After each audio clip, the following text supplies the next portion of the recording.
supposed to be at least 4 more people joining in.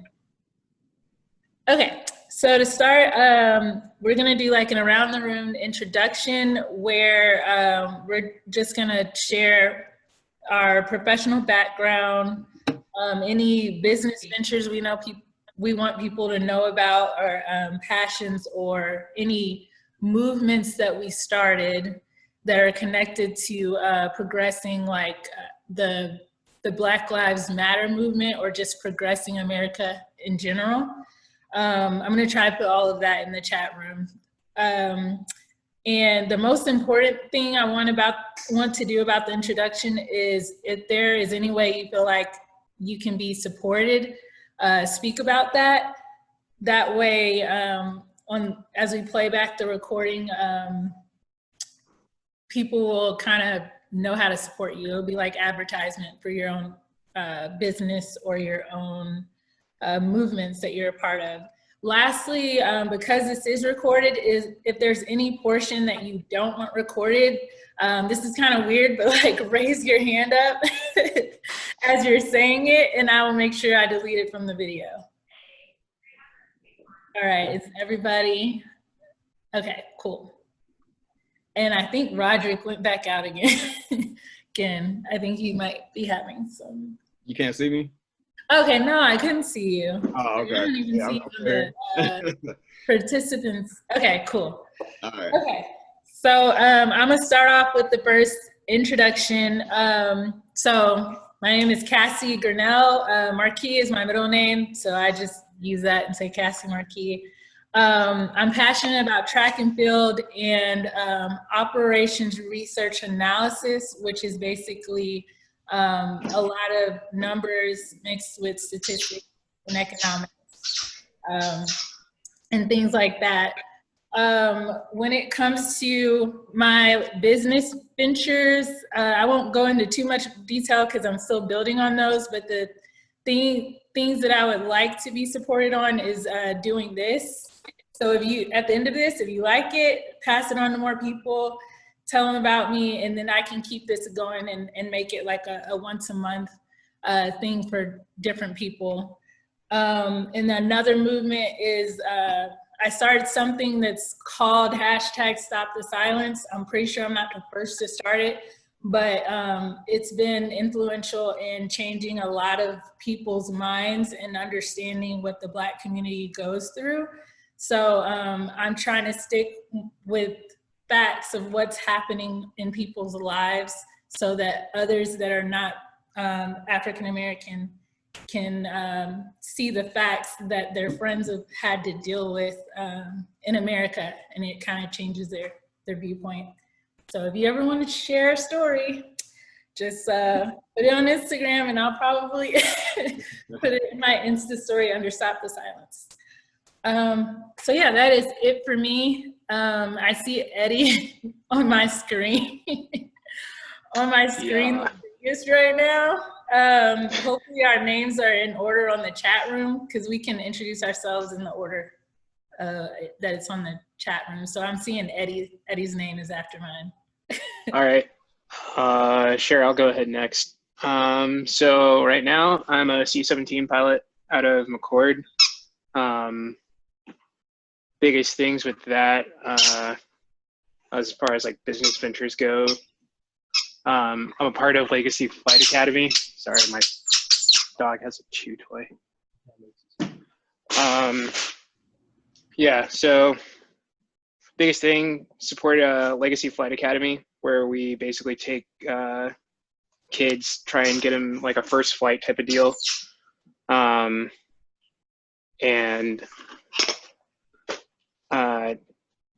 introduce them to like aviation and show them that like Black pilots are a thing.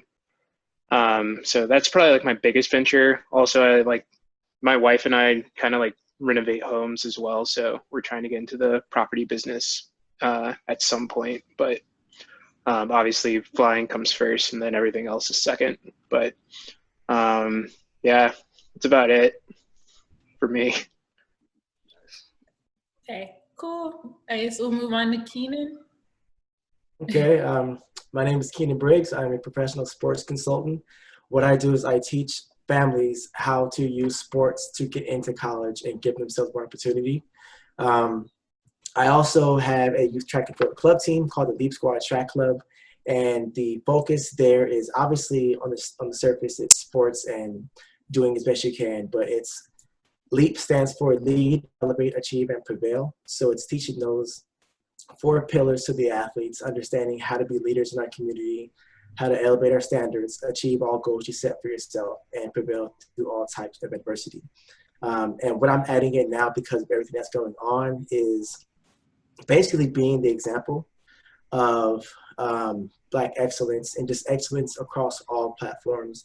But just whenever you have something to say, finding ways to be able to say it and support whatever your belief system is. But mainly in this piece of is getting more kids and athletes out there to be more than just an athlete, to be a person and to showcase those talents, just how they do with how they do on the track. So that's been my kind of mission, and continuing to push that through this process of our society and what's going on. Nice. Thank you. And I'm a huge fan of what you do. Roderick? Yeah, so my name is Roderick Omer. I'm a professional barber in Orange County.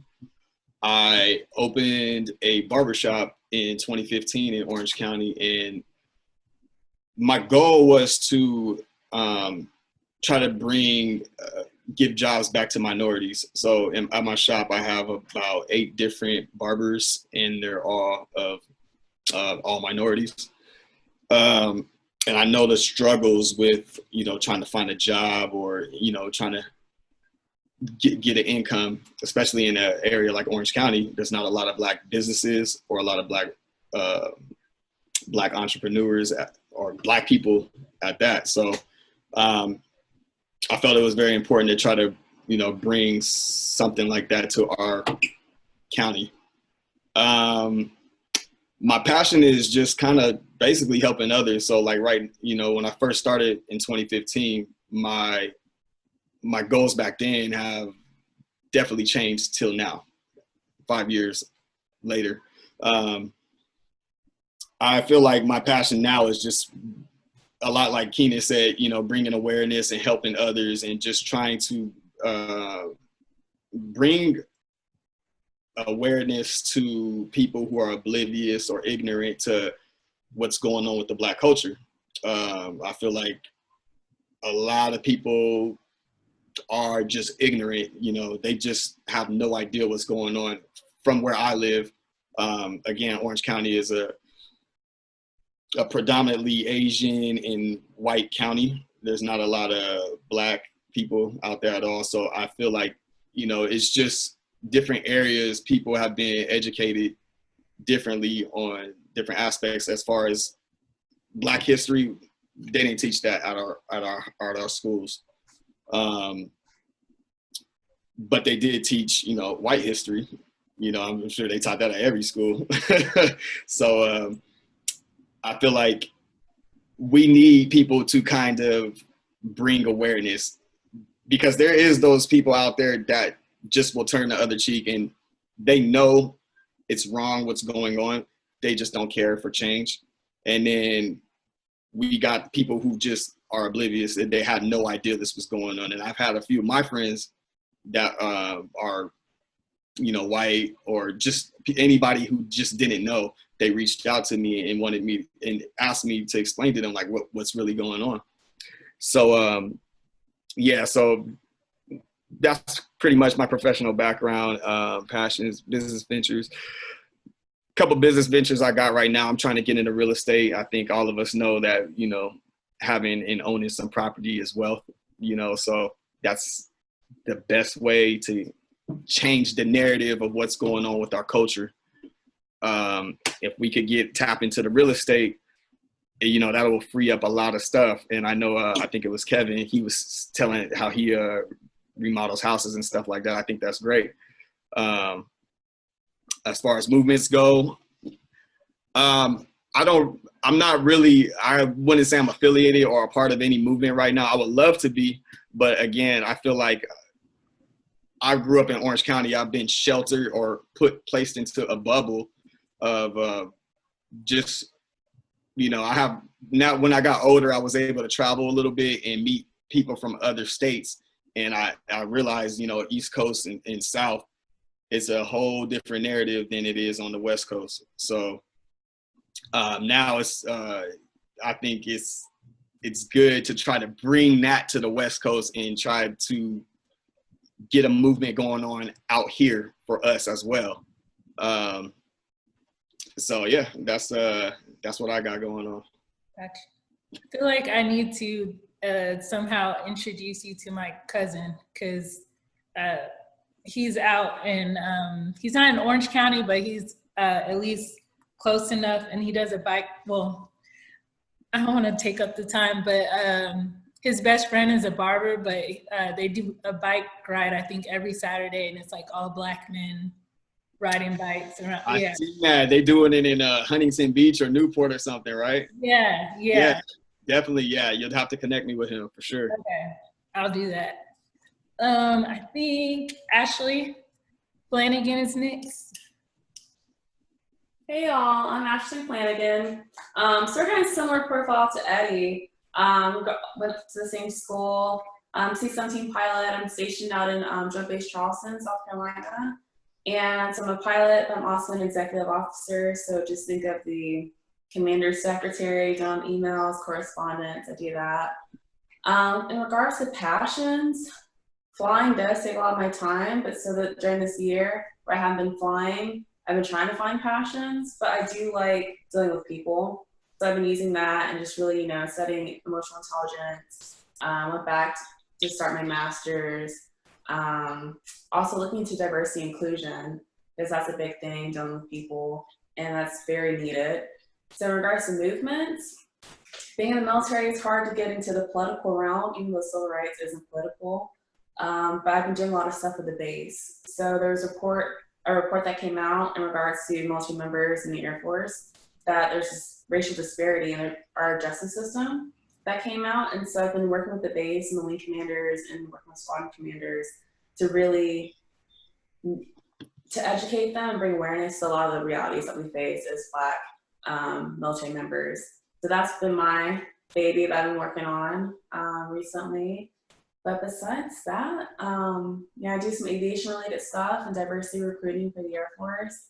And those are my passions, and that's why I put my time towards when I'm not flying. Cool. And the same thing's happening here at on my base. I'm supposed to be speaking at my unit's town hall about racism and starting the discussion.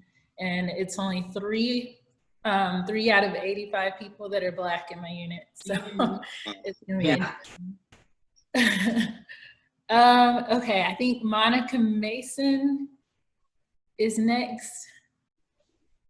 Hey, what's up, everyone? So I'm Monica Mason. I am a support officer in the Air Force. I'm stationed out at the Air Force Academy right now as one of the air officers commanding there. A little bit of my background, I've been in for about 13 years, stationed a few different places, working at the wing level, MAJCOM level, and headquarters Air Force as well. By nature of my career field, diversity and inclusion does fall under it. So I have taken a keen interest in that field, although I'm not working directly in that field. But it is one of my passions. It definitely is one of my passions.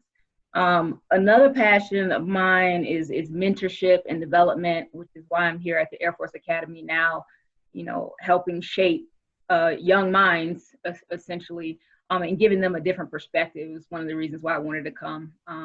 I know there's not many Black officers who do come out of the Air Force Academy, which tells me that there is a lot of people who don't have those interactions with Black officers. And I'm seeing that just in my job in my second year as an AOC. So I'm glad to be there and to be able to not only be a face, but be someone who's possibly impacting them and helping shape how they think about us as Black professionals, and just giving them a different perspective, to be honest.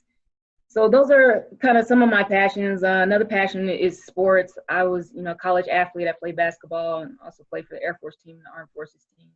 I still play somewhat competitively as I can when I actually have the time. But I have a passion for young people and young athletes especially.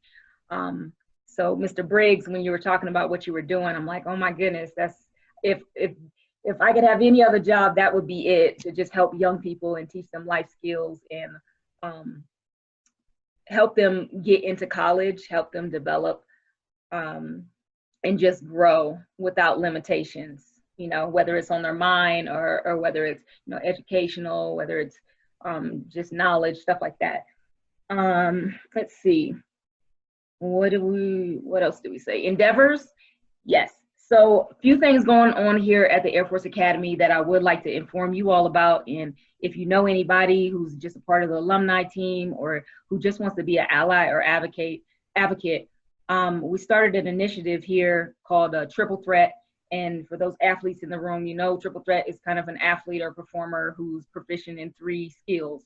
So our initiative here at the Air Force Academy and through the Way of Life Committee, which is kind of like the Black Student Union here at the Air Force Academy, is to address or break down racial barriers, biases, discrimination, and kind of build these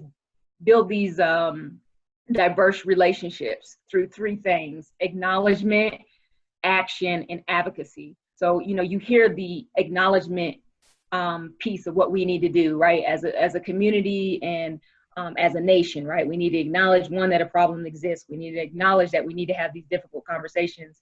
But then a lot of times we have those things and then it's like, what's next? So that's where, you know, we really delve into this action piece. And we don't want this kind of campaign just to be one more program or training that is, you know, it's in everybody's mind when it's an issue, but it gets swept under the carpet after a certain period of time. So we're looking for strategic ways to kind of insert this action into everything that we do, not just have it be, you know, a program that we implement on the month of September or just when there's a hot racial topic in the news. And the last piece of that is the advocacy piece. We talk to at least the cadets all the time about kind of preaching to the choir. You know, we have all these kind of affinity groups in their, you know, we have our Black kind of student union, which is the Way of Life. We have our Hispanic heritage, you know, community and our Asian community.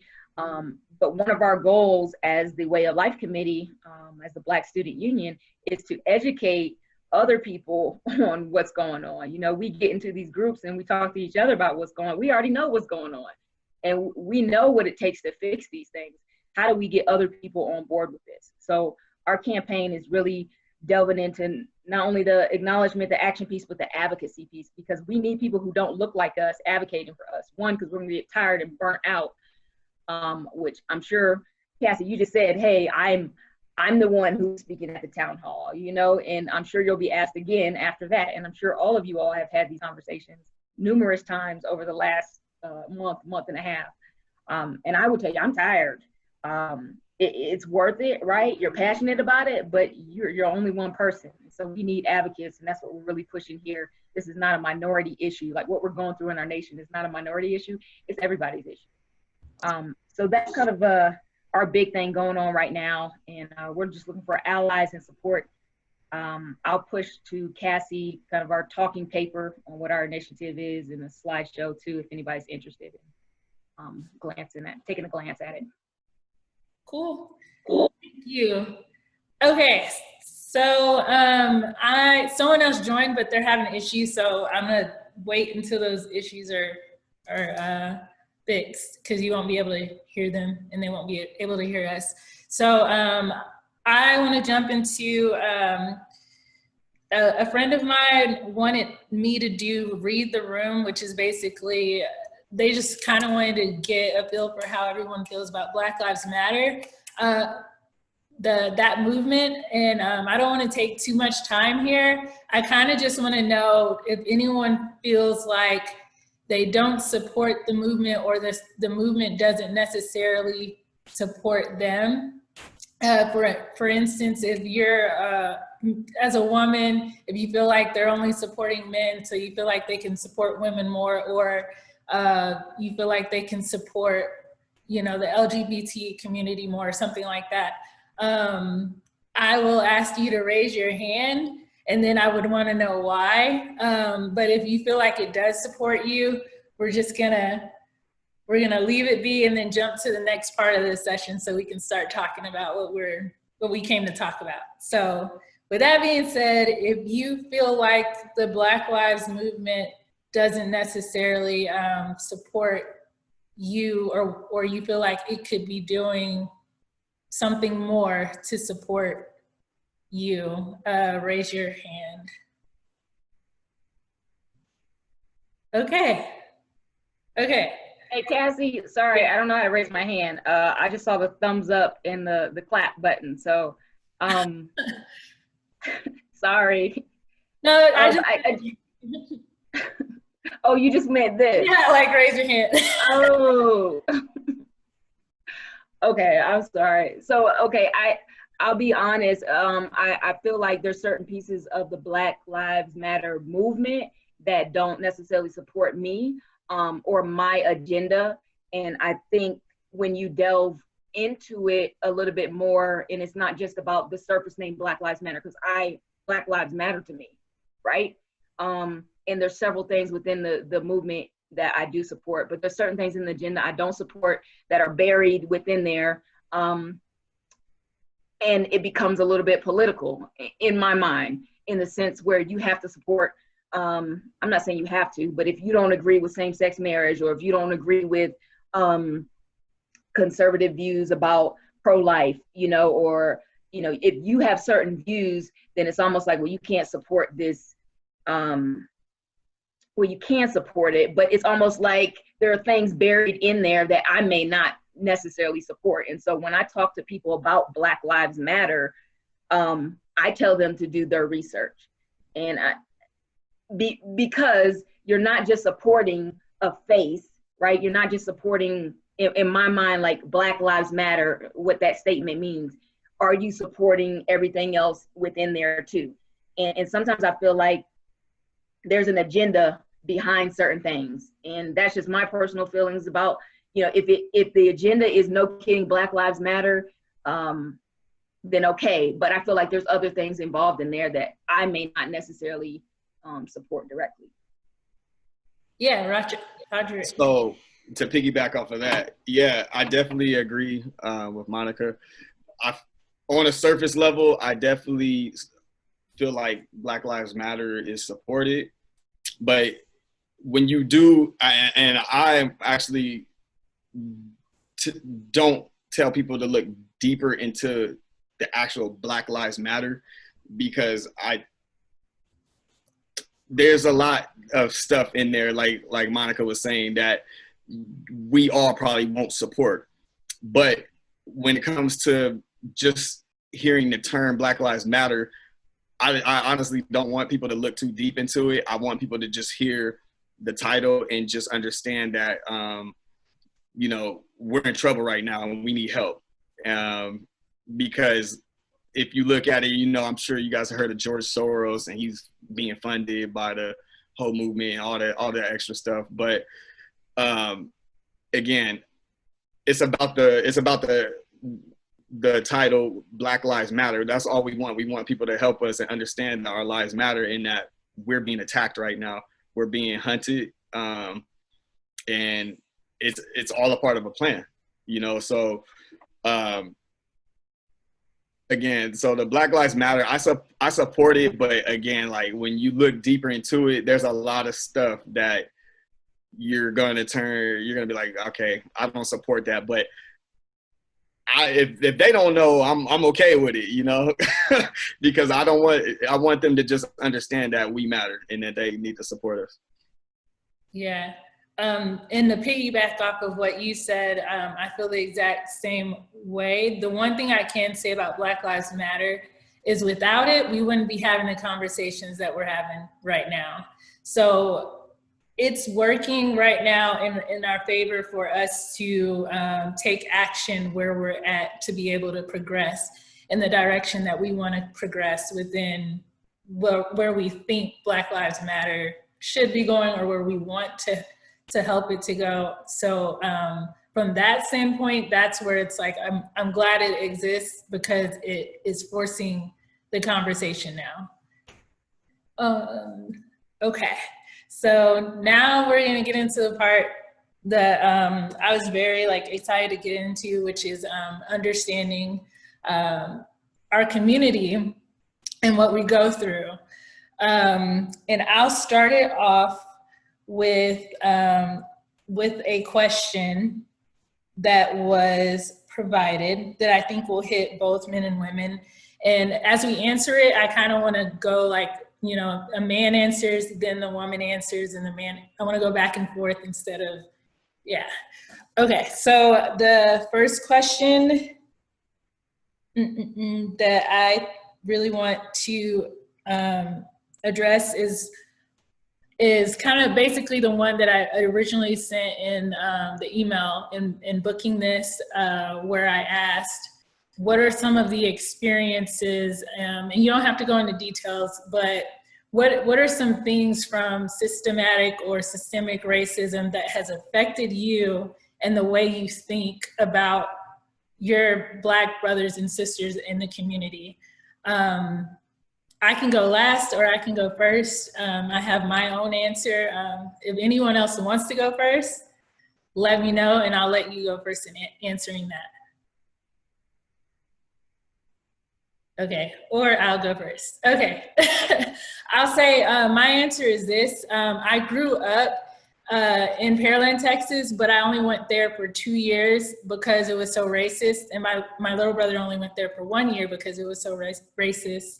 And as a result, I got to experience different schools, like a Catholic Hispanic school, all Black elementary school, all Black middle school, a Lutheran Christian all white elementary school. So I experienced all of those different things. And what I realized was when I got to college, especially, the more I was around people that didn't look like me, the more I start to see how you distance yourself from your own community, not on purpose. And the more I got to see how code switching became a lot easier for me. And I started to see how hard it was to relate to somebody who was a really code switcher, because we'll both have it on at the same time, even if we're not at work or not at school. So then it took forever for me to realize they're down for the cause. They support, they support what the Black community is about. They just don't show it. So as a result, I think sometimes I might have judged people because I assumed that they, not that they weren't Black enough, but that they just didn't care about the Black community. So it made me not really want to approach them or bridge that gap with them. That's just one of my examples.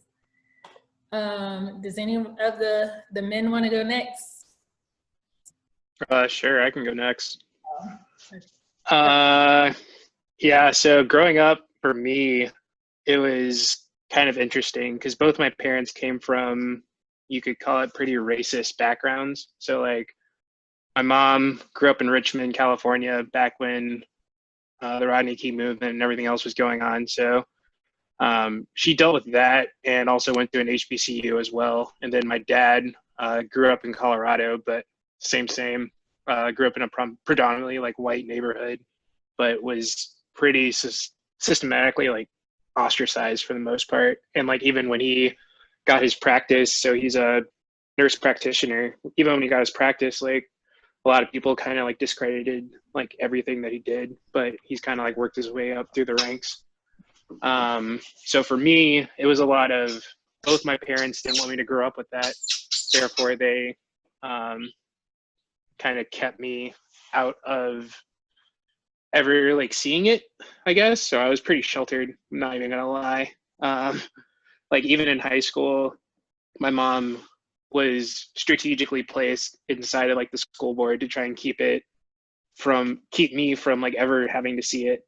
ever having to experience it. And she was really proactive in that aspect of it. And I was super thankful for it. And my dad also was very like strategic and like trying to keep me in the community, which I think has kind of shaped the way that I tackle things today.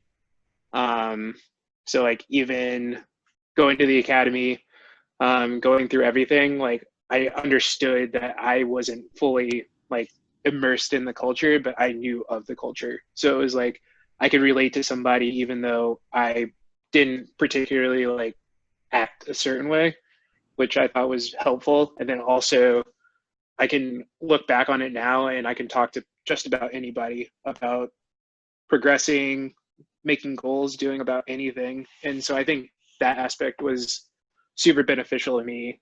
And like even though they like try to shelter me from it, one example of like just blatant racism was my application to the academy. So I know Ashley and Monica and Cassie, you could probably attest to this, but the ALOs that you guys met or have met, essentially when I did my interview, she basically told me straight up that like, hey, your grades aren't good enough to like get into the academy, which I thought was pretty funny because I was a 4.3 and there was only like 3 other kids from my high school that were applying. And she straight up told me like, yeah, your grades just probably aren't going to cut it, even though I'm like, I don't know, 100th of a point off of the other kids. So it was like, oh, okay, I don't really know what you're trying to get here.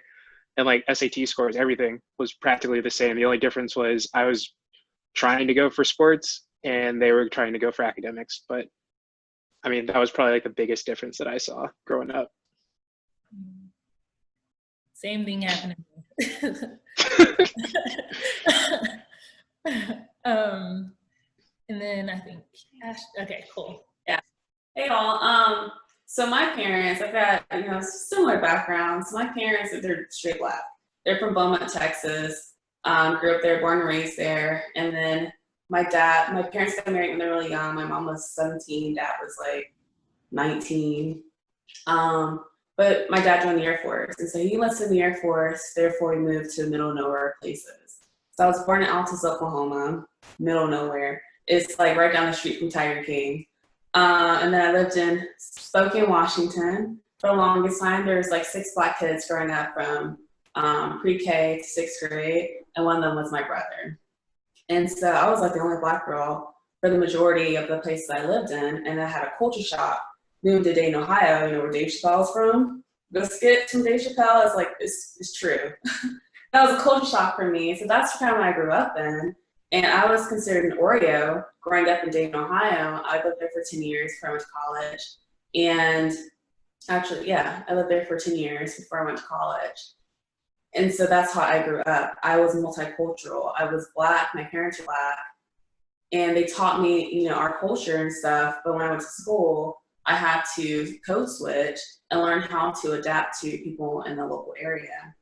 And there weren't a lot of Black people. And it was a lower socioeconomic as well. And we weren't rich, but we were doing better than the community there. So I had to adapt, and I had to and then just growing up, you're trying to fit in and awkwardness of being, an adolescence. So I dealt with that. And then going to college, I was labeled as like trying to act white, labeled as Oreo, or like not about the culture, because I mostly grew up with white people. And then my experience is that like when, depending on, again, it goes back to like the education as well and like awareness, but some Black people didn't really know how to deal with me, or they didn't think I was Black enough, or that, I'm just learning how to play spades. I can play spades well though. But because I didn't know how to do those things or didn't see certain movies, it was just like, oh, you're not part of the club. So I just was sort of kind of outcasted from those groups. I really didn't start getting into the groups. I was part of WLC, but I didn't really get too much into it. I mostly hung out with like brown people. Brown people didn't fit in with white people, didn't quite fit in with the Black people, so I fit in with like the brown people, the in-between. And then it really wasn't until pilot training when it's like, we don't have anybody, so they'll take anybody. we created our groups there. And that's when I have a close group of friends that, you know, I talk to. That's where kind of like my sanctuary from, like, when I'm tired of code switching at work, I can go and I can hang out with my friends and just be myself as I am. Accent and everything, I just be myself. So that's been my experiences, just living with, you know, different socioeconomic, different races and stuff, but also experiencing that discrimination, not just from white people, but also from other Black people. That's good for me to know, because I feel like me and you were the only two Black girls that were at the academy that went straight into the academy. And I remember like wanting to get to know you, but didn't know how to like bridge the gap. I also hurt too, so that didn't help. Okay, Keenan, I think, yeah. Yeah. So just, I guess to stay on topic specifically, you talked about the systemic racism that I've dealt with. So I was born in Long Beach, and then my mom moved me out of Long Beach to Orange County. And that's where I essentially found out I was Black. I was a kid, then all of a sudden I became a Black kid when I got to Orange County. And of course, we all have the same type of stories where we dealt with racism, you know, being called names and stuff. But the question I had to my mom one day was when she would be on the phone, why she talked a certain way. She would change the way she talked on the phone. And so essentially the system has taught you have to assimilate and fit in to the them, whoever the them is. And, you know, so even growing up, my dad taught me about the birds and the bees and also how to act when you get pulled over. The fact that the system is implying that I need to be taught how to act in front of the them is a piece that I think that we all have to deal with. And that's the part where I think that is the issue. It's we have to fit in when we're around the them, and we can't truly be ourselves or speak the way we want to speak, or if we do, we're looked down upon and so on. And so the hardest part I think that I've had to deal with was I had to be perfect to be equal. You know, I never saw a Black teacher until my junior year of college. You know, like for me to realize that, I was like, I've never had a Black teacher. So I've never had anyone to look up to indirectly. You know, any type of kids that I grew up around, you know, obviously we have people that we look up to growing up that just because they play basketball a certain way or they have these type of shoes. Well, you know, you see things, but you don't realize the race until later. And you realize, man, it's been all one type. You know, so just how Ashley was saying, she's able to be, to travel a lot and see other cultures. My same thing. I moved to Orange County, was more white and Asian. Then I moved to Anaheim, was more Hispanic. And then went to college at OCC, which is more white. And then I went to Cal State LA, which is more Hispanic, but the dorms was about 70% Black.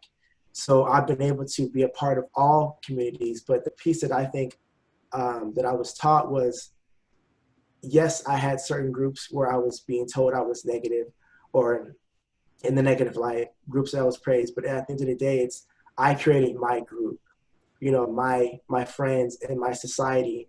And from that, I've been able to lead that group, and anyone who wants to add in can follow me. So I think that's the part is within the system, how do we create, for now, a subsystem that we can work within? And as that system grows, now we're parallel. So that's been my experience with, you know, the system. I can go on and on all day about, you know, how many names have been called, and I was just smiling and I just get being called, oh, you look like whoever, you know. But at the end of the day, I think the system that is in place is not in our favor, and it's our job now to start taking a step forward to continue to be seen, to have a voice, and so on. So I agree with all of that. There's so many things I'm going to say later, like to piggyback off of that. And then Monica, I think, yeah, you're the last one. Yeah, so my story was, I guess, similar to some of you all, where, you know, we were immersed in different environments and different cultures. So my dad was in the Marines, so we moved around a little bit initially. I kind of was used to being around all different types of people and being the minority in those groups as well. I think something specifically that I remember that is related to just kind of systematic racism and how we, even as a community, think. I remember when my parents separated, I was 9, and my parents got a divorce, and our kind of economic status changed significantly. So my mom became a single parent of 2, and we were struggling, you know, and I remember her, like, I remember her being so specific about where we lived because she didn't want us to go to a particular school, or she didn't want us to go to certain schools. And those schools usually were the all Black or predominantly Black schools. And I remember in my mind as a young person, I didn't necessarily understand it, but I equated to, okay, well, I guess if it's a Black school, then it's more problems. And in my mind, I just wanted to be around more Black people. You know, I was like, oh, that school looks fun. You know, I want to go there. And my mom was like, no, you guys aren't going there. I mean, we would move to specific places, even if my mom had to pay a little extra money just so we could go to another school. I mean, and literally the kids across the street would go to another school and we would go to another school. But I remember that kind of was implanted in my mind, maybe like I wasn't aware of it, but it was almost like this Black people equals maybe not the best school systems, you know what I mean? And when you don't have the narrative in between, you kind of fill in the gaps yourself. And I'm not saying I ever felt ill about Black people, but that is something that anybody, not just our community, anybody can kind of relate and attest to. Like, okay, well, if it's a Black neighborhood, then it's a bad neighborhood. If it's a Black school, it's a bad school.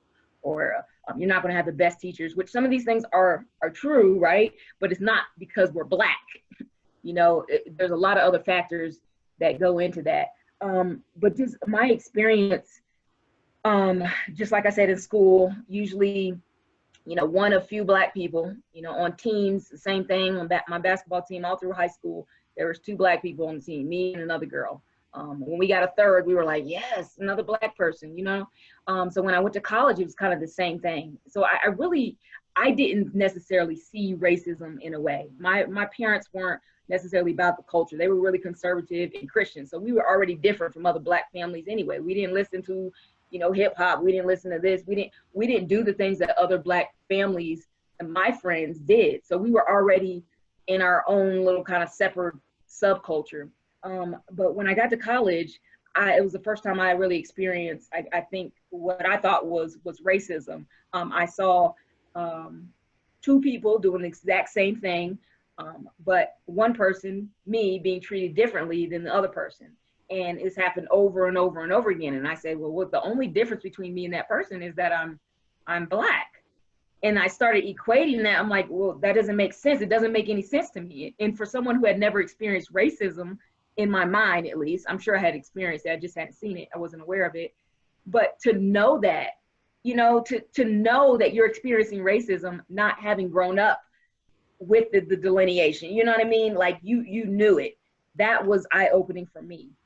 And then the second piece of that, I ended up transferring to a HBCU, you know, after being in all these different environments and cultures and being a minority. And then I became a majority, and I was culture shocked. I was literally culture shocked. And I did not know, I realized then I didn't even know how to act in front of my own people. Like I didn't know how to act. I was, you know, apprehensive about interacting with certain people. And then I realized something within our own community, that we create our own subgroups even there. You know, those are the cool kids. Those are the athletes. Those are the real Black people. You know, those are the people who act white. You know, it's interesting how we discriminate. If there's not a discriminator, we find a way to discriminate against our own people. So I just thought those 2 things were interesting, and those are the things that really stuck out to me when I was growing up. Yeah, and I think that you hit at the end definitely hits on how systematic racism and systemic racism affect the Black community. And also how the same way it affects the white community, there's a certain way that it affects us too, in changing our perceptions about each other. My next question, someone put, they want to know the Black man's view of the Black woman, and do the Black men agree that the Black woman is the most disrespected person in America? And this is a quote that Malcolm X said. So I will pose that question to the Black men. And then I'll also say follow it up with what you currently do or what you know you can do better in showing respect to the Black woman in real time. And then after the men answer, we'll kind of do the same for the have the Black women answer on what they think about the Black men and what they can do better to show more respect to Black men. Okay. Did everyone get that? Okay, cool. So whoever wants to start from the men's side.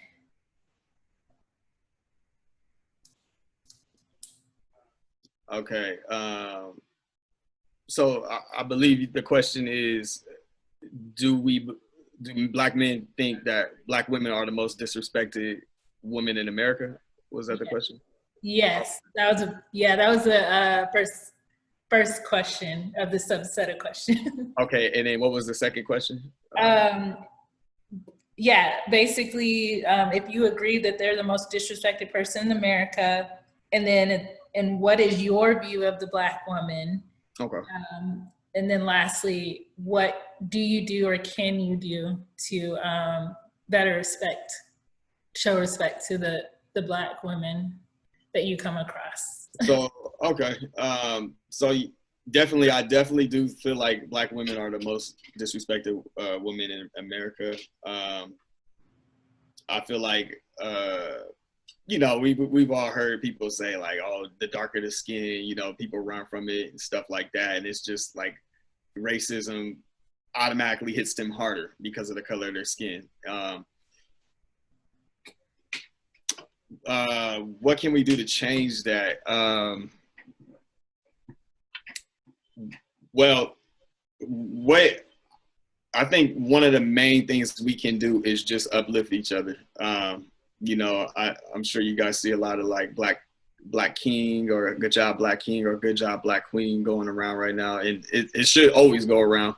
And I think like just kind of like just informing them that you guys are great, you guys are wonderful. Without you guys are the strongest women in this country, or in this world for that matter.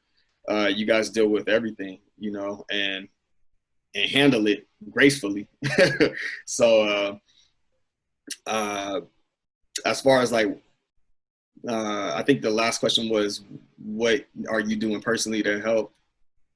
Yeah, it was between like, how do you view Black women, and like, what can you do to better respect them, and more than just like, on social media, there's a lot of men that will talk very respectfully about Black women, but then when they actually how they treat them, or how they might get caught up in conversation with a group of people in front of Black women, and it's like, it's not often sometimes that anyone comes to our rescue in real time. Yeah. So I actually do have a friend. He grew up in Dana Point, Orange County, which is predominantly white, and he doesn't date Black women, and he's as dark as me, So. And I always try to tell him, I always come to the Black woman's defense and say, hey, your mom was Black. How can you turn your back on Black women? You should be more open-minded.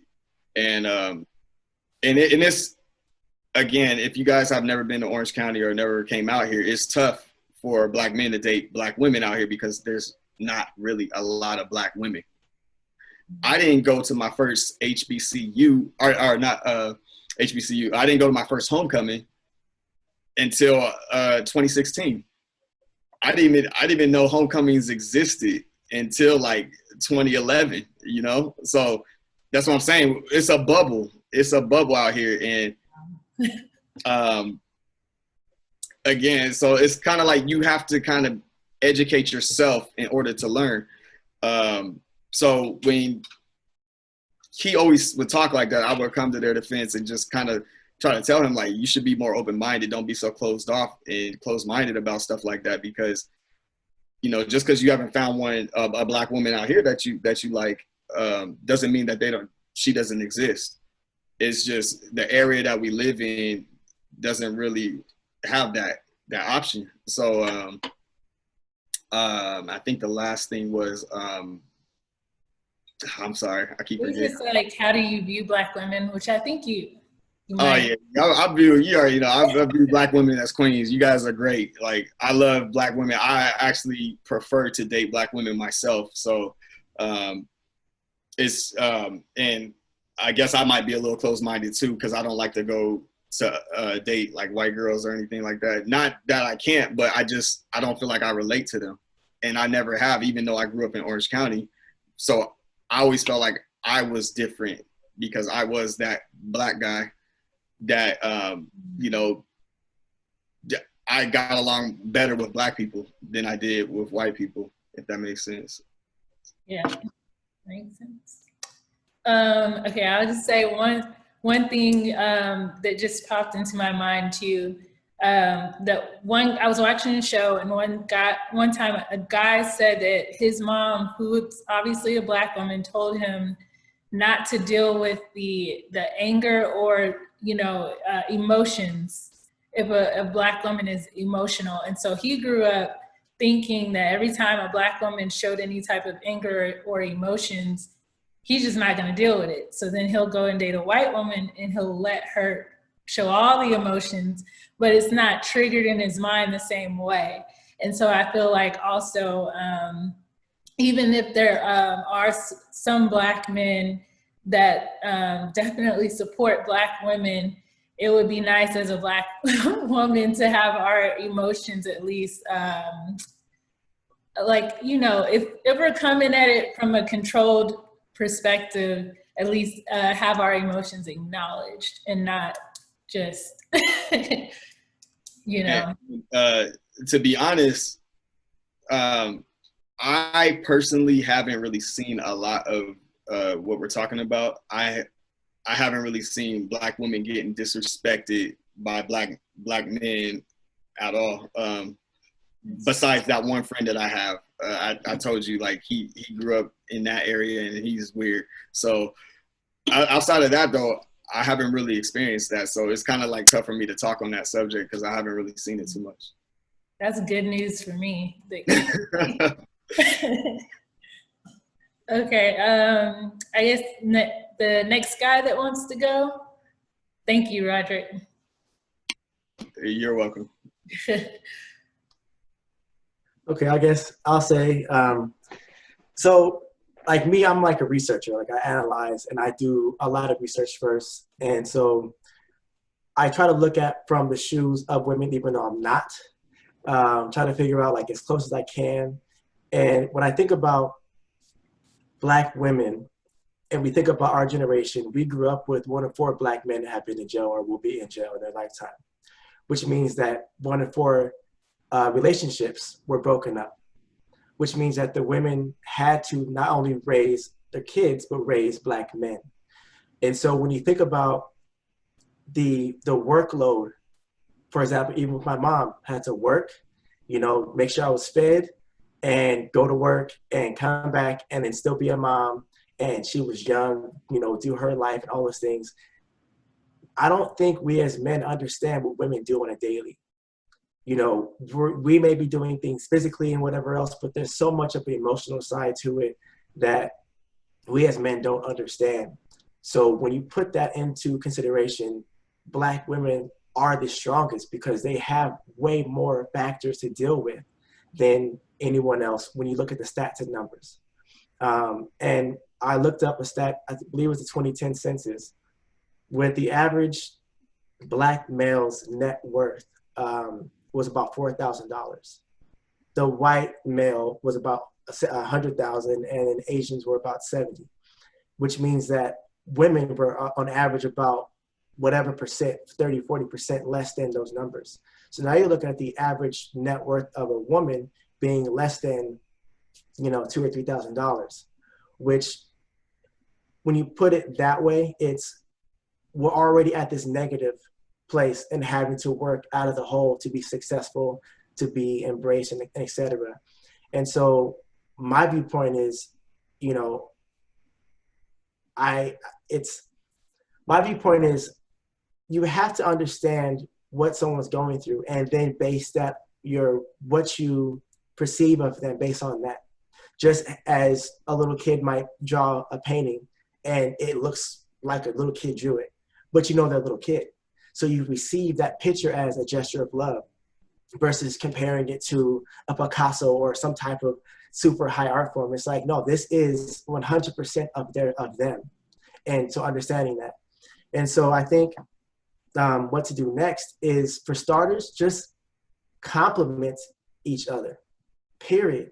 We don't got to say you're beautiful for a dark-skinned woman. No, you're just beautiful. The other day, I was just sitting down having lunch, and somebody came by and said, "You have a nice smile." That made my day. So I think if we just spread love more and just take it as, I have my day going on, I have my stresses, but let me go acknowledge this woman and say, you know what? Thank you for being a woman. And thank you for whatever it is that you may be going through that I don't know of. And maybe having those conversations. So I think, we need to take that step forward and appreciate, which means to build in value. So giving that value more, I think, would be the first step towards that, and appreciating our women that much more. Got it. Can I jump butt in real quick? Can I hear one of the woman's experiences as far as like what she's dealt with from like a black man disrespecting her or anything of that sort? Oh. I like to get filled in because I haven't really. It is crazy. Yeah, I want to hear the stories. So either I'll go first or Ash. Well, Monica, I know you said you might have to leave early. I don't know if you want to answer this first, because you might be leaving in a couple of minutes. Hey, thank you. Okay. Disrespect. It hasn't been blatant. So in my experience, I say blatant, cat calls and stuff like that, I feel like that's a form of disrespect too. But it happens. So I think more so it's kind of like what's behind the action. It's like, do you value me? Because if you did value me, would you treat me this way? Or would you do that to your sister? Would you do that to your mom? It's almost like, I can't pinpoint specific things. I just don't remember. But I remember the feeling, I remember the feeling of, okay, that person doesn't value me, because if they did value me, they wouldn't treat me that way. They wouldn't talk to me that way. They wouldn't look at me that way. So it's more so some of those things. I will piggyback off of what Cassie said earlier about the black man protecting even black women. And I'm not talking about, just dating black women or anything like that, but really being advocates for black women. That's something that has been missing in every black man relationship that I've had. There's like this, almost like they don't want to protect. I don't know if they think we're already strong enough so we don't need protection, or if they don't want to be perceived as, oh, I'm just looking out for the black woman, and I'm discriminating against everyone else. I don't know what it is, but I've seen that a lot, especially in my profession, just in the Air Force, military specifically. There's almost like this distance that sometimes black men place between them and other black females. And I don't know where it comes from, but I would like to see just more support in just sticking up for our folks, there's I don't feel like there has to be like an agenda behind sticking up for somebody. Like it means something other than what it is. Like I just feel like we could use more opportunities or take advantage of more opportunities to stick up for our black men and women, to be honest. And then just want to say this real quick, that the building each other up, oh, it's so critical. It's so crucial.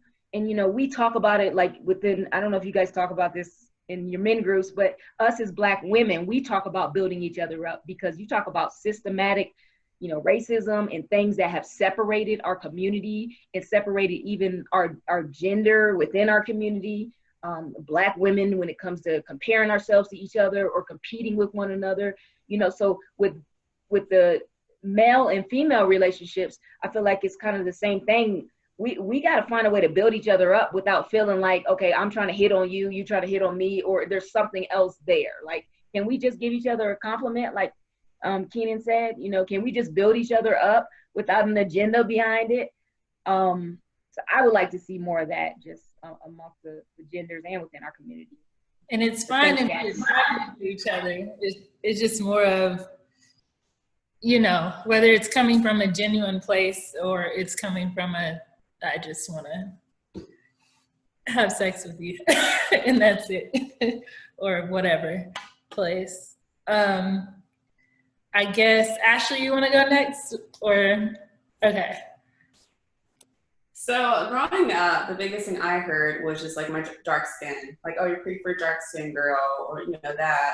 The other thing I've experienced is that it's like they put other women, different races, on a pedestal, and Black women is just like, I'll take second next best thing. But it's like they don't really value, you know, Black women, and that Black women have to, like, just because they're dating Black women, they chose us. It's like we have to work extra hard to get their love and affection. We have to, you know, be super educated. We have to be, you know, have our, you know, look a certain way, do all these things that if they dated another woman from a different race, they could be just subpar. And another thing that I think is the most painful is they don't like Black features on us. They like Black features on other races. So they love the, you know, Kylie Jenner lips. They love the cornrows on her. They love, you know, Kim K's butt. But you have on a Black woman, it's just like, it's trashy. It's distasteful. You know, why is she coming out looking like that? And that's what hurts. Because, like, we naturally have that, you know, like, that's, and, you know, what, you know, other women trying to tan and stuff like that, but now I'm too dark. So it's just like, that's what hurts. And that's what I've seen. But, I mean, those are the worst cases. There's only been a few cases of that. And I think for me, it's just whether dating or not dating, I've noticed with Black men around me, they assume that I am strong. I know I'm strong, but it's the first assumption. So something where they might go and try to understand a white woman based on, I don't know, something she says or something she does that shows that she's not okay. It's like there's this extra effort or that's there or something to figure it out. But with a Black woman, it's kind of like, well, let me give them space or whatever. And like, okay, I'm a Christian, so I'm gonna go to the Bible. The Bible tells a husband to understand his wife. And I feel like just taking back the layer to friendship, if men choose to understand women and listen to them and talk to them, a woman will tell you what she, you know, wants and needs or whatever, but that's if someone's listening. And a lot of times men aren't listening to us. They hear us, but they don't think it's serious what we're saying sometimes. And I think the biggest thing from a generational curse that hurt me, I have to say this in a way that's not gonna like put anyone out there. I learned that there are some women in my family who grew up having to fight their way out of situations where they almost got sexually assaulted. And so when something almost similar to that happened to me, it didn't happen, but similar to that happened to me, the response I got back was worse than what had almost happened to me, because they're like, I've done it all my life. So, I mean, it only happened to you once. I'm glad it happened to you at this age and not when you're out by yourself at that age or whatever. So you could see, you know, what goes along with that. So you can be more, not even just more careful. It's one of those things where for a period of time, I purposefully dressed down to try to not look attractive or anything because of the fear of, you know, someone just trying to do something or that I don't want them to do. And it all came down from like kind of what happened to me in the past and how the women who are within my family lineage, how they reacted to it. It just showed me even more how much I don't have the ability to like have as much fun as I want to or go somewhere by myself or have as much, I'm not as comfortable or I don't feel as safe to go to certain places by myself as somebody else who's not Black, because it's like you're raised to protect yourself because you have, you know, just so many things that that come at you because you're a Black woman. And then the last part, I will say that some of the music out there, because it disrespects us, sometimes you run into people that are like really into that music and they believe what they are saying. It's one thing if you enjoy the music, but you know we're still queens, but it's another thing when someone is like growing up in middle school, high school, elementary school, and they believe what they're hearing. And so then they feel like they can call you the B word or something like that. So that's some of the, I don't know, a little bit of my experience of just how I felt disrespected. Yes, I hear you. Everything is resonating. And so like the two layers, I guess I want to respond to it is, one, I feel that we receive what we're conscious of. So if I go somewhere and I'm looking for someone to be racist because I happen to be in an area that's not predominantly Black, I'm going to find that racist person out of the whole bunch of people. If I feel that, you know, I'm not being treated right, or if I were a woman and I think, you know, these men don't treat me correctly, well, then I feel through that way of thinking, well, then you could find also that guy that treats you incorrectly. So I think the first part on like the spiritual side is we all need to continue to look within and to release these negative concepts and constructs that we have within our own selves, to essentially be naive again. Like when we were kids, just go out and play and, you know, and live in that bubble that we create for ourselves and create that type of environment. And then the other part from the male side, this is not an excuse, even though it might be in the bubble of excuses, is, you know, I'm reading a book, Cry Like a Man. I gotta find, I'll put his name, the author. But basically, as Black men, we're told, tough it out, don't cry. It's weak to show emotions. You know, all these experiences of, I feel something, but I can never express it. So now if we're taught this and we can all agree if that is true, then how am I going to uplift my Black women if I don't know how to? I've never been taught how to, you know? So if that is true, then there's the whole system that's telling us how to act. And so do women need more support? Yes. But now when we want to support them, we don't know how. So I think the solution needs to be this conversation. Black women, what can I do for you? How can I help you? What are you missing out of your day? Do you need a compliment that's genuine? Here it is. You know, do you need me to grab your groceries for you while you're carrying? Like, no, I got it. But if you need me, I'll be here for you. And I think those type of gestures, those type of things would be super productive within the Black community, and will help bring the morale of Black women. Because if you guys are all saying, yep, I've been mistreated so many times, well, me as a man, we need to fix that. And the first thing is acknowledging we've been messing up.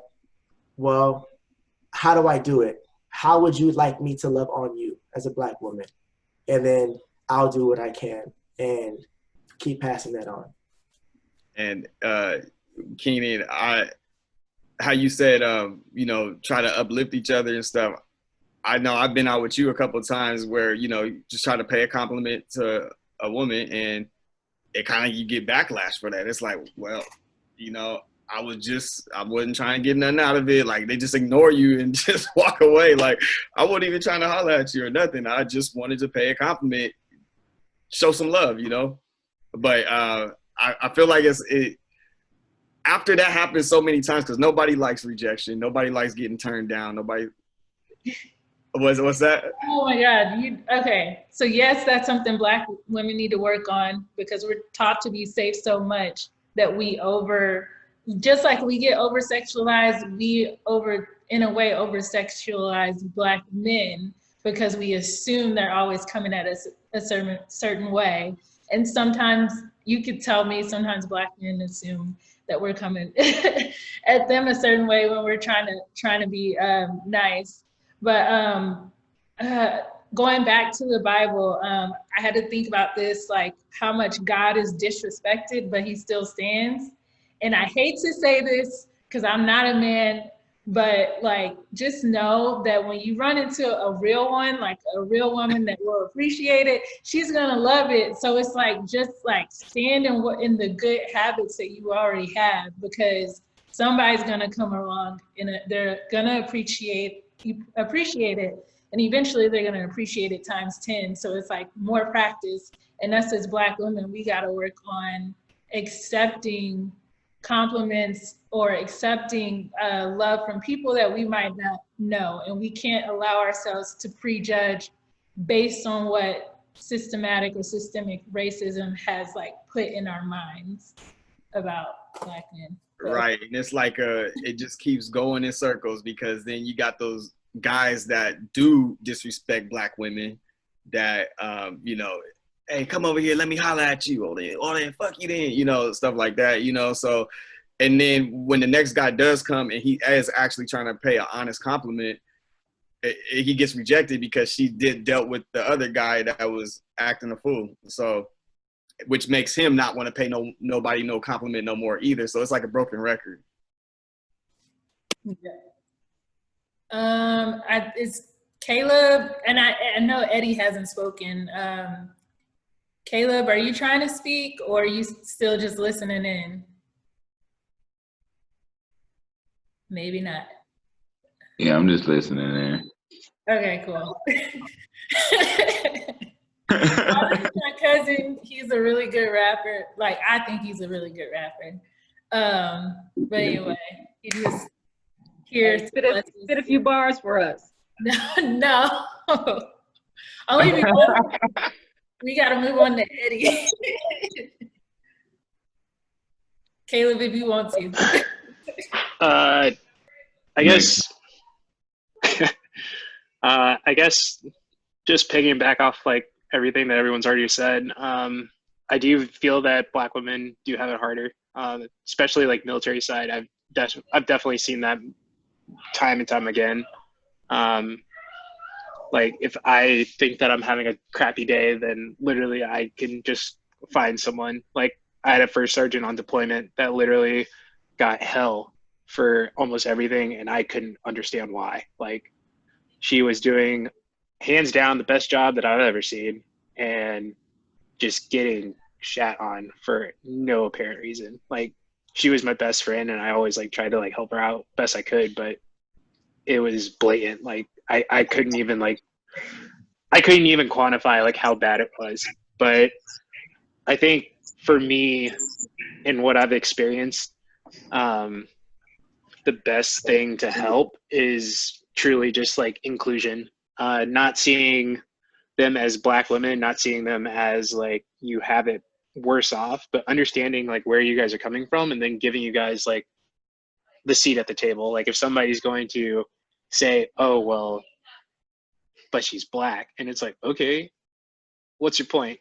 We're all humans in this like organization, whatever you want to call it. Like, you can't just continue to basically slap a label on something and say, well, okay, it's because of this. Like, I was watching actually, no, I was listening to a podcast on one of my ocean crossings talking about like basically the way that history was written. Before like the 1400s, we didn't know what race was until the Spanish Inquisition, when they basically slapped a race onto a group of people to try and quantify the fact that they can't, they need to be dealt with essentially. So I think once we can get away from that label and we can actually start just getting back to kind of like that juvenile pre-notion of like, oh, we're just friends, we know what's going on and we continue to just talk, that's kind of when we can start progressing, I think, as a community and as a people. Cool.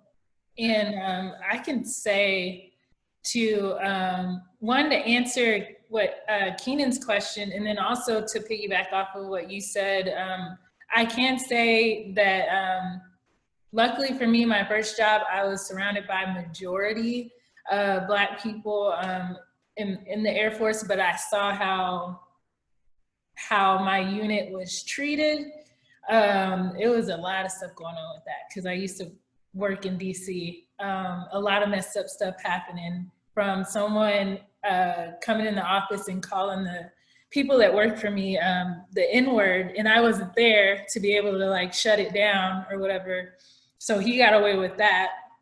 And then going to a new unit where I think it's only three Black people, and this one guy who called, who said he's a fan of what I do when it comes to track and field. He'll come talk to me about it or ask questions with me about it. Would try to take my work and say it was his on a regular basis. And he try to do it in front of me, and I had to like shut it down repeatedly. And it was basically 3 men that were just we'll just say they were trying it a lot, and it got to the point where in person I just pretty much had to shut it down and point out what they were doing, because they tried to act like they didn't know what they were doing. But yeah, I would say I definitely as a Black woman in the Air Force, I've experienced just, there's some type of game that's always trying to get played, whether they're trying to make it seem like you're not doing enough, or they try to make it seem like to their bosses, make it seem like they're doing all of the work, which is interesting, seeing the difference between those two units. And then to answer Keenan's question, what can Black men do more? I think one, conversations like this, like the fact that y'all showed up and shared what you shared, and then we need to meet more men like you guys that actually like you want to know and you want to support, and knowing that like just being someone out there that's willing to hear us when there is something wrong with us, when you can feel like there's something wrong with us, someone just asking that question and who wants to know the answer, it means a lot, because it creates an open door. I don't know. I know there's multiple answers I can give, but I know the biggest one I'm thinking about right now is just, it would be nice to be just heard. But yeah. Unless anyone else has anything to say on this topic, I can ask the next question, or we can kind of, or if someone else has a question, because we only have 10 minutes left. Oh, yeah. Limit person for the. Yeah. Okay. So how I've seen Black men has evolved as I've evolved. I think growing up, I saw it, like I thought love was supposed to be a struggle, because I saw my parents married young. They're still married to this day, but my dad had, 7 siblings, and he wasn't taught how to love. And so my parents didn't really know how to love each other. So I thought love was just sticking it out, being together and just struggling together. And so when I would get into relationships, I had that mindset, and I had my own personal insecurities and such that I needed to deal with, like one, loving myself and having standards. And so I was attracting men that were about that. And so the good men out there, I was turning them off because you can just sort of kind of see how a person carries themselves. So I was attracting the men I didn't want, that I said I didn't want. And I was very hard on men. Like I wore the pants in the relationship, but I was always complaining how I wanted a man to wear the pants in a relationship. And so as I got older, I had to just read books. Just had to like kind of like something's not working out. I had to educate myself. I read books and I realized that men and women were just different. We think differently. We both love, but we just have different ways of communicating. So I had to learn like how do I communicate? How do they communicate? And how can we communicate together? Because my boyfriend, he's Black, and most of the men I've dated have been Black. I have dated other races, but I realized that I had to chill out because I wasn't getting the results I was wanting. Like, I want something done, and I'd be like this and this and this, where I really had to just trust him and let him do things and let him be a man, and for me to chill and understand how he receives love. So he really appreciates it when I cook, when I clean, when I do that type of stuff. I'm like, I'll Uber Eats. It's not about that. So I started kind of to chill, do that, and doing those things makes me happy because I know it makes him happy. And then he'll do things for me that makes me happy. And so we have our different love languages, but we're not taught those things. So I would say one thing that I think I could do better is being so, like we said, like understanding where people are at. Once we're having standards, not associating that with just Black men, because it's just men. Men are just different than women. And realizing one, that like all the things that Black men have to deal with, not using it as an excuse, but saying like, okay, the adversity that you face, what are you doing with it? What are you moving like from what you were taught and what you were given when you were growing up? What have you made of it? What has become of that? And using that to really determine that person's character. Because you have some people who are rich and they haven't done anything with it. You have people who are poor who've made the most out of it. And that's the man that I want. And I also had to be just real with myself. Like there are things that I want and I don't want in a relationship. It's nothing against you. It's just like we won't work. I have to be honest and,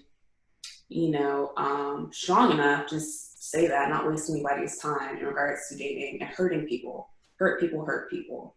And so I think when I educated myself on that and matured in that aspect, I was able to really appreciate a good man. I wanted a good man, but wasn't ready for a good man. Yeah.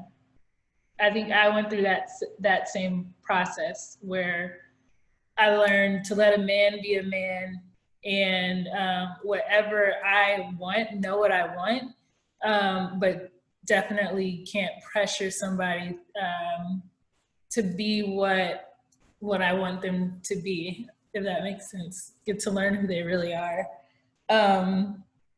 And I actually want to end with, okay, I'm going to say two things, and then I'm going to ask the Black men another question.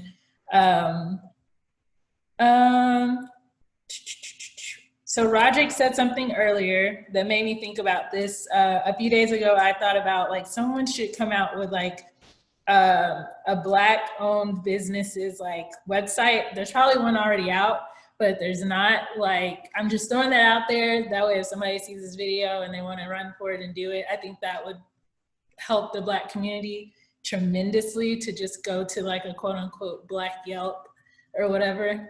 And then also, I just found out that that the Jews received reparations from the Germans, and they still have like a reparations program.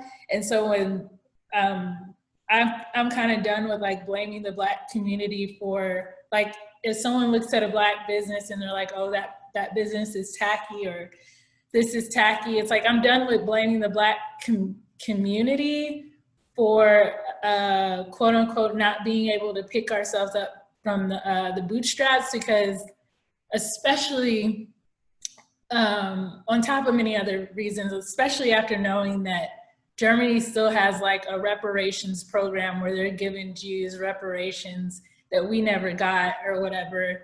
And that, I don't know, that kind of can make a huge difference in the getting back up from where we were. And then also, I've noticed as my parents, I've never known my dad's story of growing up in America. I knew what happened to my great uncles and some of my uncles and maybe like my grandpa, or what I used to call Papa. But I learned that my dad is teaching me he'll teach me how to protect myself, but he's not necessarily teaching me how to understand the Black man's struggle. And I had to grow up trying to learn about that, because I do agree with the fact that Black men, they have so many other things to worry about other than, you know, the woman that they're trying to pursue. While like, you know, white men might not have to worry about half as much.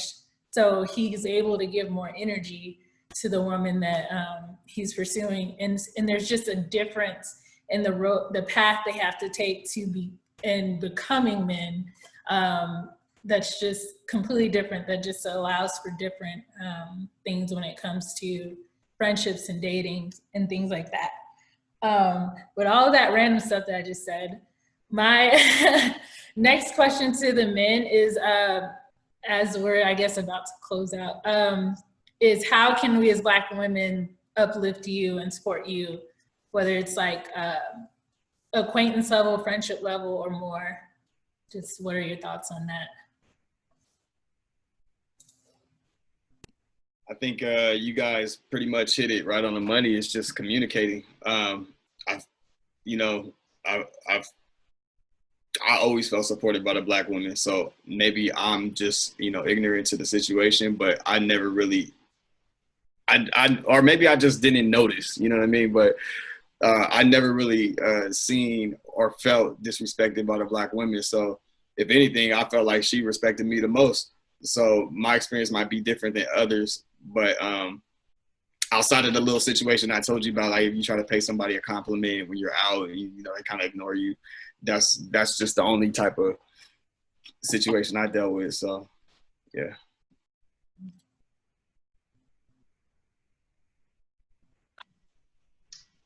Yeah, I never really had that problem either, to be completely honest. So I guess just keep doing what you guys are doing.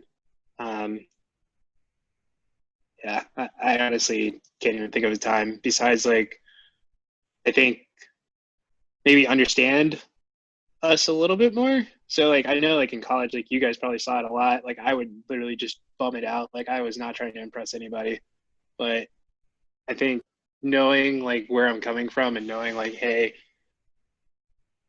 I'm not really trying to like be Black, I guess, but understanding who I am as a person more so than the color of my skin would be nice.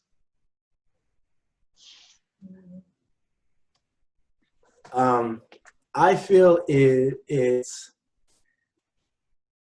let the Black man fail however he's going to fail.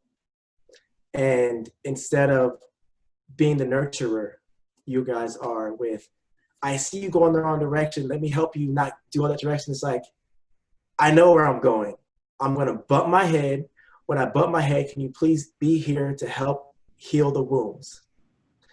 And I feel like with men, especially as Black men, like we're so much in the hole and having to work out of getting shot, not figuring out how to get education, having to provide for a family, having to not be in jail so we can actually, raise our family. Also, do whatever our hobbies are and be a good husband and a father in all these areas. Like on our end, it's like, I'm going to mess up. And so if I'm not doing something correctly, just know that I hear you and I'm going to make these mistakes. And then when that mistake is made, then I have to come to you and say, what else can I do moving from this point? I think that from my experience is the nurturing part kind of overwhelms the man. And sometimes we want to be the man, and the man is the person who leads. We want to be the person who's leading and providing and all these things. But if we keep getting advice put in, even though it is the right advice, sometimes we just want to have that piece of, we did it. We can beat our chest and say, we did that. This is my family and I've done everything I need to do. The tribe together has has, has rised up and all these things. But I think that will be the one thing that from my experience is, sometimes let the man be a man and make those dumb mistakes. And instead of I told you so, it's like okay, we're here.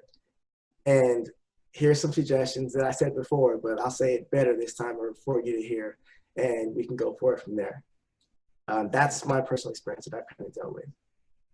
Yeah, I hear you on that one. I will say that's one thing, I don't know when, but my dad definitely told me that to allow a man the space to fail and not try to tell them how not to fail or whatever. So totally hear you on that one. Unless anyone has anything else to say.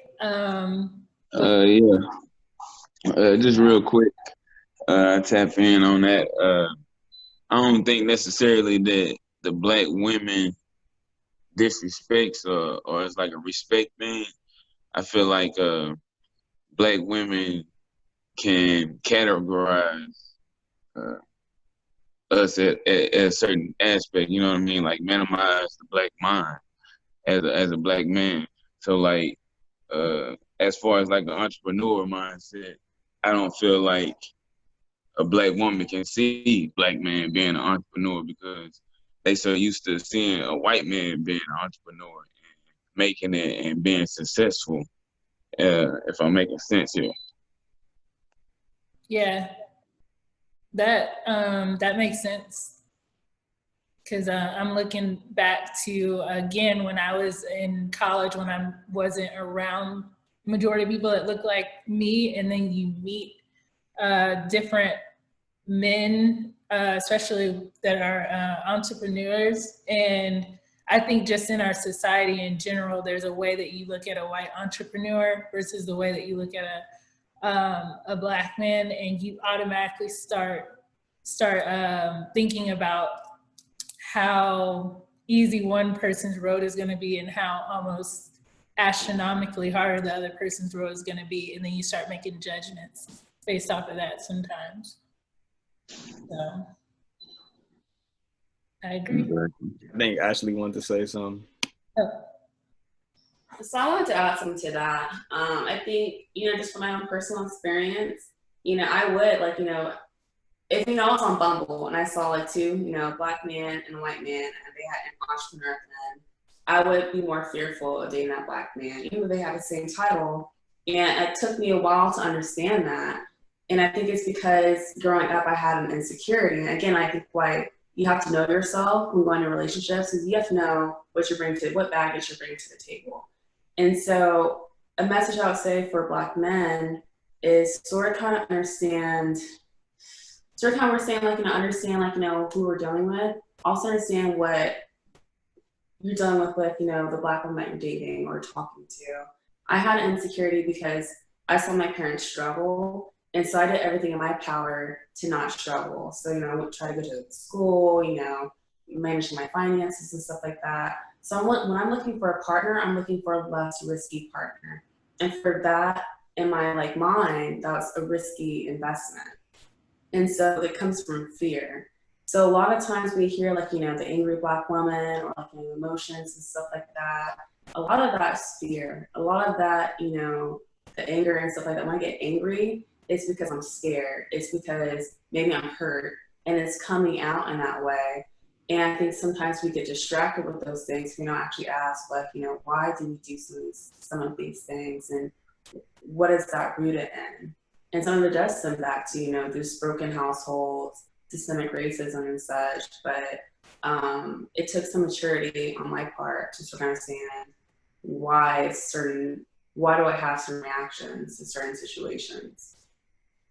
Yeah, I can say whenever I am getting to know someone that I'm dating, I've learned sometimes, just as a woman, not even just Black women, when we have those moments where we get angry or we have anxiety or trying to figure out what's going on or whatever, I've learned that sometimes it's related to how much we like the person mixed with how much control we want to have over the situation.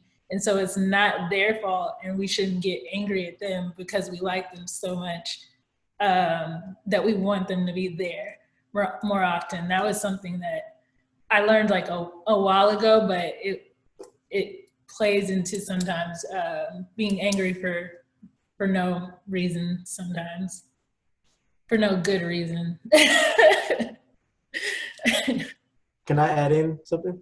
Yes. And I understand what Caleb's saying. You know, if a Black male says, I'm an entrepreneur, we look at the reaction. And I noticed I will get that reaction like, oh, you know, that's not my thing. So then what I did was I gave my own self a promotion. So I went from entrepreneur to sports consultant. So now it changes it from whatever connection you have in your brain with the word entrepreneur and your expectations of it. I now say sports consultant, and you have no idea what that is. So the question is, what is that? And I can tell you how to view me. You know, so I have no problem with the people that are garbage people, but they can say I'm a waste management engineer, like whatever you want to call it, it's still your job. But I think that when we say entrepreneur and we say with the energy of here comes a response, it's like I'd rather create the title that is of something that you're proud of. So when I say sports consultant, I say it, and I 100% know they're gonna be like, well, what is that? I get to tell you more about what I do and to show you how excited I am about my profession that I've created for myself, which is under the umbrella of entrepreneurship. That's good. That's a very good point. I like that. Thanks. Me too.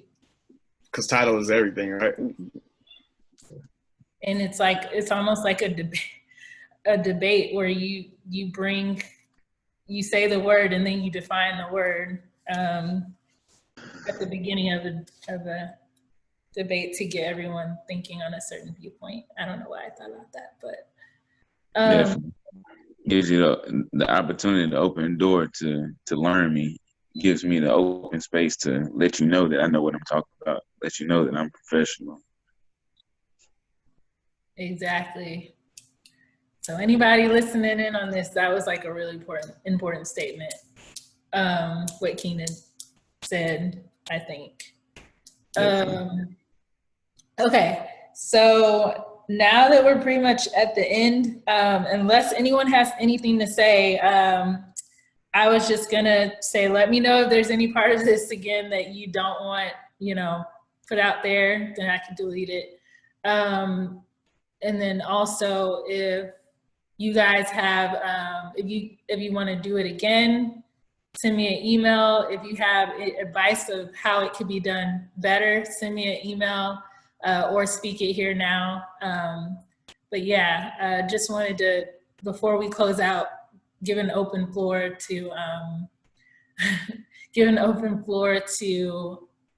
your thoughts about how this can be better, or if you want to do it again. I like how it is. I definitely want to do it again. Yay. Thank you, Caleb. Definitely tap in a little sooner. I know it was my first time using the Zoom, trying to get to it or whatever. But I had to tap in late. But next time I'll be able to tap in right on time. I like how it is.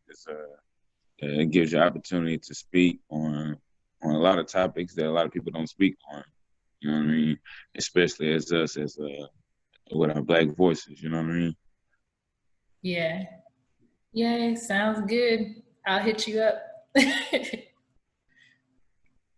Yeah, I think it was a real good Zoom call, and I think we could all learn from each other if we continue to do stuff like this. And then obviously it'll grow and more people will start tapping in, like Caleb was saying. And I just think like a lot of us don't know. Like we don't know it. Like we don't know how to love.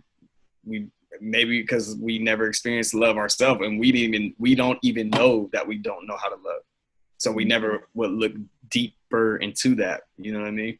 So continuing to communicate and, you know, having these calls is going to make people aware, and is kind of going to make them dive into like, okay, how can I be better? How can I, you know, uplift the Black women, or how could Black women uplift Black men, you know? And it's just going to bring awareness to all of us, and eventually we'll all come together and start having the same views.